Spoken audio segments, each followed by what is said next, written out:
انتقال کر جاتے ہیں سنت کے ساتھ ہمارا یہ چل رہا تھا کہ وہ کہتے ہیں کہ ایسی کوئی بات نہیں ہے، اپنی نمازیں پڑھی، اپنی قضا نمازیں، ہمیں خود نہیں پتا کہ ایک بڑا بیٹا کس طرح کیا کرے گا، اس کے پاس اپنی نمازوں کے لیے ٹائم نہیں ہے، اس کی اپنی قضا نمازیں نہیں، اس کی آج تک پوری کی کہ وہ والدین کی کس طرح قضا نمازیں پوری ادا کرے گا. آپ اس بارے میں ہمیں بتائیں. السلام علیکم ورحمۃ اللہ. جناب میں نے آپ کا سوال سمجھ لیا ہے. جی گزارش یہ ہے کہ جس طرح انسان پر اپنی نمازیں جو قضا ہو جائے ان کا ادا کرنا واجب ہوتا ہے، اور بلیل انسان والا نفسہ ہی بصیرہ، اگر دوسروں کو نہ پتہ ہو تو ہر آدمی اپنے حالات کو بہتر جانتا ہے. اگر تحقیق نہ پتہ ہو کتنے سالوں کی ہیں یا کتنے مہینوں کی یا کتنے ہفتوں کی، تو پھر ایک آدمی کو تخمینہ لگانا پڑتا ہے کہ میرے پڑھنے کی جو ہے رفتار کیا ہے اور میری قضا کرنے کی رفتار کیا ہے. اور اگر والدین کی جہاں تک نمازوں کا تعلق ہے، اس کے بارے میں پہلی گزارش تو یہ ہے اگر والدین کی نمازیں کسی عذر شرعی کی بنا پر قضا ہوئی ہوں تو اس پر تو سب علماء شیعہ کا اتفاق ہے کہ ان کی قضا نمازیں بڑے وارث پر، وارثوں کے 3 طبقے ہوتے ہیں. پہلا طبقہ ہے اولاد اور ماں باپ، دوسرا طبقہ ہوتا ہے بھائیوں کا بہنوں کا، تیسرا طبقہ ہوتا ہے چچاؤں کا اور ماموں کا ان کا. تو جس طبقے کا جو بڑا ہے اس پر وہ نمازیں واجب ہوتی ہیں. اور دوسرا فتویٰ یہ ہے کہ اگرچہ وہ کسی عذر شرعی کی بنا پر نہ پڑھی ہوں بلکہ جان بوجھ کر بھی نہ پڑھی گئی ہوں تو بھی اولاد کا فرض ہے کہ اپنے ماں باپ کو عذاب الہی سے بچانے کے لیے ان کی نمازیں قضا کریں. اب رہ گیا یہ مسئلہ کہ جب آدمی کو اپنی نمازوں کی تعداد کا صحیح پتہ نہیں ہوتا تو ماں باپ کی نمازوں کا کیسے فوج لگائے گا. تو میرے محترم یہ بات مشکل ضرور ہے لیکن ناممکن نہیں ہے. آدمی کو چاہیے اگر والد فوت ہو گئے ہیں تو والدوں کی زندہ ہیں تو ان سے پوچھیں کہ میرے والد کی نماز پڑھنے یا نہ پڑھنے کی کیا رفتار تھی. والدہ انتقال کر گئی ہیں تو والد سے پوچھیں. اور اگر خدا نخواستہ دونوں محروم ہو چکے ہیں تو اپنے ماں کی سہیلیوں سے، اپنے ان کے رشتہ داروں سے، اپنے چچاؤں سے، اپنے آپ کے والد کے دوست سے، ان سے پوچھیں کہ ان کے بچپن میں کیا عالم تھا نماز پڑھنے کا، جوانی میں کیا تھا، پیری میں کیا تھا. ان کی عمر کا حساب کر کے 15 سال نابالغی والے منہا کر دیں اور باقی ایک تخمینہ لگا لیں. جتنے سال بنے، جتنے مہینے بنے، اتنی نمازیں پڑھ لیں تاکہ یقین ہو جائے کہ جو ان کے ذمے تھیں وہ ہم نے ادا کر دی ہیں. انشاءاللہ ان کی بھی بخشش ہو جائے گی اور آپ کو بھی اپنے والدین کے ساتھ نیکی کرنے کی خالق کتنی جزا دے گا اس کا آپ اندازہ بھی نہیں لگا سکتے.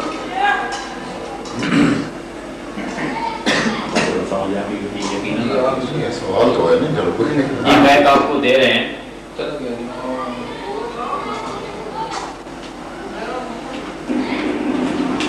جزاک اللہ صلی اللہ محمد محمد. بہت شکریہ مولانا صاحب. میرا سوال یہ ہے کہ پچھلی بتا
یہ جانتے ہیں یہ حسینی نمبر 1 ہے، تو یہ ہمیں بتائیں گے کہ وہاں پہ کیا صورت حال ہے، کیونکہ ان کا لوکل بھی رابطہ ہے، انہوں نے وہ پروگرام کا اہتمام کیا ہے، تو یہ اس طرح یہ ہماری جو ہے نا ہیلپ کریں گے. جزاک اللہ.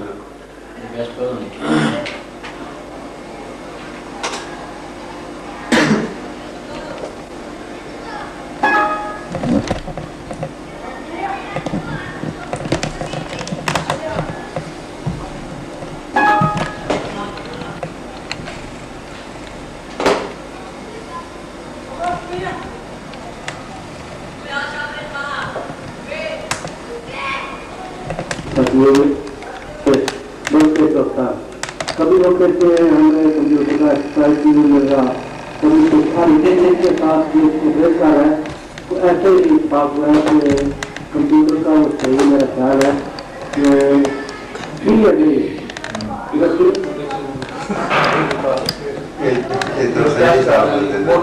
خادم عمران بھائی، ہم رابطہ کرتے ہونے پہ معذرت خواہ ہیں، آپ اپنا سوال کریں. علامہ صاحب تشریف رکھتے ہیں. اللہم صلی علی محمد و علی محمد.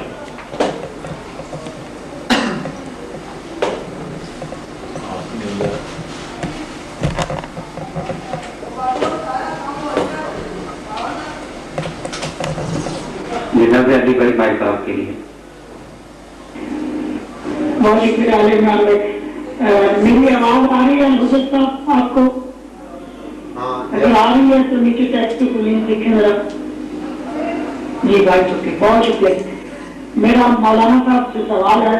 مولانا صاحب، آپ نے مجھے کہا تھا کہ نسل سادات جناب ہاشم سے شروع ہوئی. نسل سادات کی کیا عظمت ہے یہ سادات کو خود نہیں پتا، اس کے متعلق کچھ بتائیں. بہت شکریہ. اور یہ عظمت ہے تو کیوں ہے؟ جی السلام علیکم ورحمۃ اللہ. میرے محترم غربن آپ اور لندن والے حوالہ دے رہے ہیں. وہاں یہ سوال ہوا تھا جی کہ سادات کی کیا تاریخ ہے، تو چونکہ عام طور پر جب سادات کرام سے پوچھا جائے کہ سید کسے کہتے ہیں تو وہ کہتے ہیں جناب امیر کی وہ اولاد جو جناب خاتون قیامت کے بطن اقدس سے پیدا ہوئے وہ سید ہیں. اس پر اشکال ہوتا ہے کہ اس طرح پھر نبی بھی سید نہیں رہتے، جناب امیر بھی خود سید نہیں رہتے. ان کی جناب امیر کی دوسری اولادیں جناب عباس جو دوسری محترمات کے بطن اقدس سے ہیں وہ بھی سادات نہیں رہتے. تو میں نے عرض کیا تھا کہ فقہائے شیعہ کا اتفاق ہے، میں غیر اہل علم کا ذمہ دار نہیں ہوں، کہ یہاں خمس کی بحث ہوتی ہے کہ خمس حق کے سادات ہے، تو وہاں علماء کرام یہ لکھتے ہیں کہ سید کسے کہتے ہیں. تو وہ یہ ہے کہ جس کا سلسلہ نسب جناب ہاشم ابن عبد المطلب، جناب ہاشم ابن عبد مناف تک پہنچ جائے اسے سید کہتے ہیں. آپ جتنے ان کی اولادیں ہیں وہ ساری سید کہلائیں گی، لیکن ان کے درجے الگ الگ ہیں. جناب امیر المومنین کے 4 بھائی ہیں، 3 مولا کے علاوہ 3 اور ہیں، ان سب کی اولاد سید کہلائے گی، لیکن جناب امیر کی اولاد کو دوسرے بھائیوں کی اولاد پر فضیلت حاصل ہے. جناب امیر کی اولادیں پھر 2 قسم کے، خاتون قیامت سلام اللہ علیہا کے بطن اقدس سے ہیں، اور دوسری اولادیں وہ ہیں جو دوسری محترمات کے شکم سے ہیں.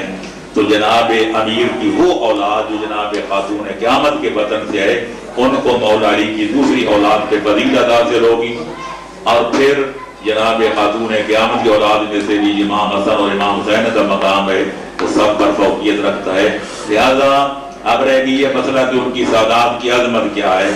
سارا دار و مدار میرے محترم نسبت پر ہوتا ہے. جناب امام جعفر صادق علیہ السلام کو یا امام رضا علیہ السلام کو اطلاع ملی ایک بندے نے کی سید کی توہین کی ہے. امام نے اس سے پوچھا کہ تو نے ایسا کیوں کیا؟ اس نے کہا جناب اس نے فلانا جرم کیا تھا لہذا میں نے اس کو سزا دی، اس کی توہین کی. امام فرماتے ہیں تجھے یہ پتہ نہیں تھا کہ ان کی نسبت کن کی طرف ہے؟ وہ آل نبی اولاد علی ہیں، اور پیغمبر اکرم کا ایک فرمان ہے اکرموا اولادی الصالحین للہ والطالحین لی، میری اولاد کا احترام کرنا، اگر نیک ہوں تو اللہ کے لیے اور اگر گناہگار ہوں تو میرے لیے. آج بھی یہ سوال مجھ سے یہاں کیا گیا تھا درس قرآن میں کہ اگر قرآن تو کہتے ہیں ان اکرمکم عند اللہ اتقاکم، اللہ تو فرماتا ہے جو اللہ وہ زیادہ محترم ہے جو متقی زیادہ ہے، جنت میں وہ جائے گا جو مومن ہوگا، با کردار ہوگا۔ میں نے کہا جنت جہنم میں جانے کا سوال الگ ہے، عزت اور احترام کا سوال الگ ہے۔ آدمی کے ماں باپ گنہگار ہوں یا نیکوکار، اولاد کے لیے واجب و احترام ہوتے ہیں۔ اب ان کو جو خالق جزا دے گا یا سزا ان کے عمل کے مطابق دے گا، لہذا ہمارا بھی یہی فرض ہے کہ سادات کا احترام کریں۔ اب ان کی جزا و سزا ان کے عمل و کردار کے مطابق ہوگی۔ ہماری اصول کافی میں پورا کام موجود ہے کہ سید اگر نیکی کرے اس کو ثواب دگنا ملتا ہے، سید اگر سید زیادہ برائی کرے اس کو سزا بھی دگنی ملتی ہے، کیونکہ قرآن کے 22ویں پارے میں موجود ہے یا نساء النبی لستن کاحد من النساء، اے رسول کی بیویوں تم عام عورتوں جیسی نہیں ہو۔ آگے وضاحت ہے کہ اگر تم نیکی کرو گی تمہیں جزا دگنی ملے گی، اگر برائی کرو گے تمہیں سزا دگنی ملے گی۔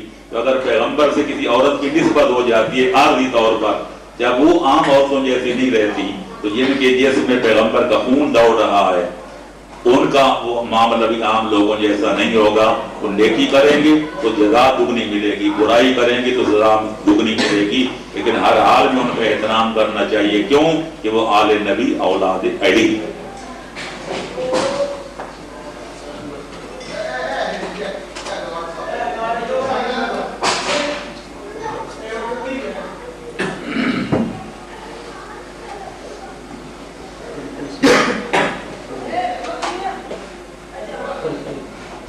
خود ہی بتائیں گے کہ ہم نے محمد کو معراج کرائی اور ہم نے وہاں محمد کو آیات الکبریٰ دکھائی، تو ملتا یہ ہے کہ عالم ارواح میں محمد یہاں اور شبری تک کے عالم ہے، یہ آیات الکبریٰ کیا ہے؟ میرے محترم یہ حضرت بھائی میں آپ کے سوچ رہے ہیں، یہ سوال تو آپ نے سن لیا کہ وہ یہ سوال کر رہے ہیں کہ روایت میں لکھا ہے کہ خدا کہتا ہے کہ میں نے آپ کو بڑی تک تیار کرائی اور وہاں آیت کبریٰ دکھائی۔ جب عالم ارواح میں بتا رہے ہیں تو تمام عالم کی شاید کر سکتے تھے، اس کے بارے میں آیت اللہ العظمیٰ خدا محمد صلی اللہ علیہ وسلم میں آپ کے حوالے کروں۔ بسم اللہ الرحمن الرحیم۔ محترم حضرات، یہ روایت نہیں ہے بلکہ قرآن مجید کے 15ویں پارے کی پہلی آیت ہے۔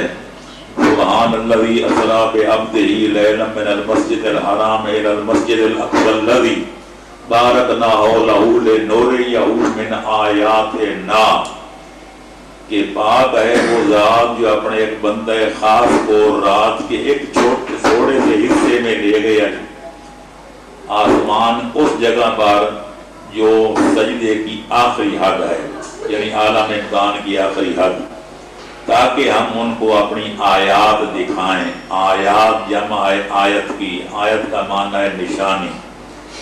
اب یہ ٹھیک انہوں نے کہا ہے کہ عالم ارواح میں ہمارا عقیدہ ہے کہ خالق اکبر نے اس عالم اسلام میں آنے سے پہلے سرکار محمد و آل محمد علیہ السلام کی ارواح مقدسہ کو، انوار مقدسہ کو کئی لاکھوں سال پہلے پیدا کیا تھا، جیسا کہ روایات میں ہے۔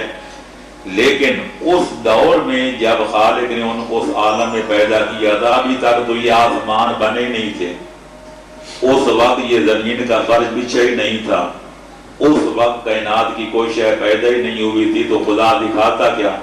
اول ما خلق اللہ نوری۔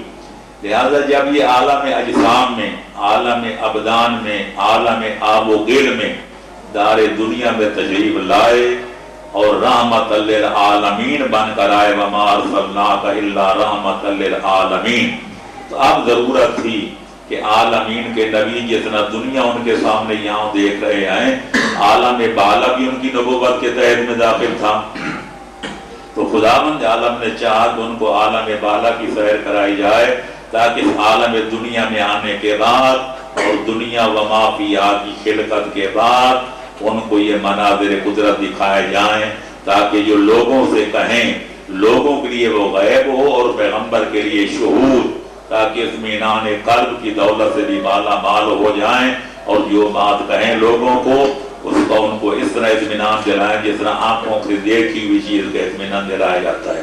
اب رہے گی یہ بات کہ وہ کیا دکھایا، اس کے متعلق روایتیں ماشاء اللہ موجود ہیں کہ خالق کائنات نے وہاں جنت کو ممثل شکل میں دکھایا،